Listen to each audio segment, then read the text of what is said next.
একজন গৃহিণী। আমার বিয়ে হয়েছে 10 বছর হয়েছে, রানিং 2টা বাচ্চা আছে। আমার স্বামীর অবহেলা, তার পরকীয়ার জন্য আজকে আমাদের ডিভোর্স হয়ে গেছে। নারী যতদিন চুপ থাকবে ততদিনই ভালো। মুখ খুলে নারী ভালো না। সারাদিন খুব পরিশ্রম করি আমার সংসারে, শরীর খুব ক্লান্ত থাকে। গতকাল রাতে বাচ্চা সজাগ ছিল বলে রাতে ঘুম হয়নি, তাছাড়া রাতে সারা শরীর ব্যথা করছে, হয়তোবা জ্বর আসবে। অনেকগুলা কাপড় ছিল সকালে, হাজবেন্ডকে বলেছিলাম আমাকে একটু হেল্প করতে, কিন্তু সে করেনি। আমার 2 বছরের 2টা অপারেশন, আর লাস্টে ছিল প্রেগনেন্সি অপারেশন। পরপর 2টা বাচ্চা হওয়াতে আমার শরীর যেমন নষ্ট হয়ে গেছিল, আমার চেহারাটাও নষ্ট হয়ে গেছে।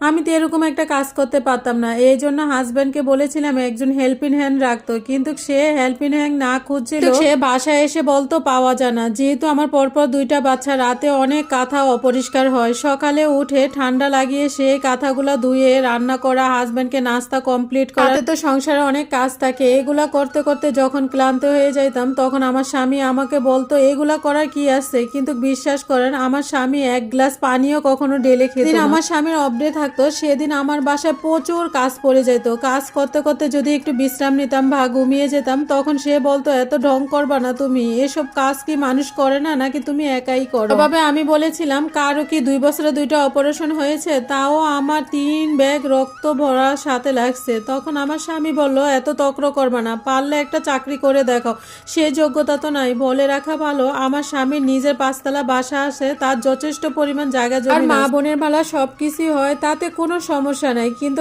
আমার বেলা সব কিছু পুড়িয়ে যায়। এর ভিতরে ডিসেম্বরে আমি আমার বাচ্চাদেরকে নিয়ে বাসুর আর শ্বশুর বাড়িতে ঘুরতে যাই। এই সুযোগে আমার স্বামী একটা মেয়ের সাথে কথা বলতো, বাসায় আসার পরও মেয়ের সাথে লুকিয়ে লুকিয়ে কথা বলতো। একদিন আমি বাচ্চাদেরকে নিয়ে ঘুমিয়ে আছি, আমি আমার স্বামীকে দেখলাম রুম থেকে উঠে বেলকনিতে গিয়ে একটা সিগারেট নিয়ে মেয়ের সাথে কথা বলতেছে। সেদিন তাকে হাতে নাতে ধরেছিলাম, সেই মেয়ের সাথে অনেক সময় কথা বলেছিলাম।